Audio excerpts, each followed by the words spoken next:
কুরসি পড়লে জিন আপনার কোনো ক্ষতি করতে পারবে না।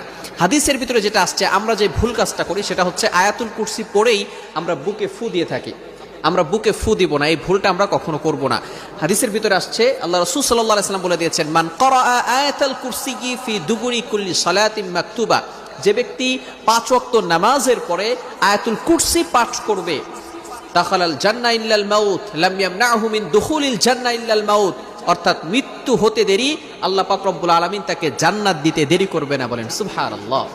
আজীব একটি আয়াত, এবং এই আয়াতের এত ফজিলত। যদি কোনো ব্যক্তি 5 ওয়াক্ত নামাজের পরে এটা পাঠ করে একবার করে, এখানে আল্লাহ রাসূল সাল্লাল্লাহু আলাইহি ওয়াসাল্লাম ফু দিতে বলেন নাই, শুধু একবার পাঠ করবেন।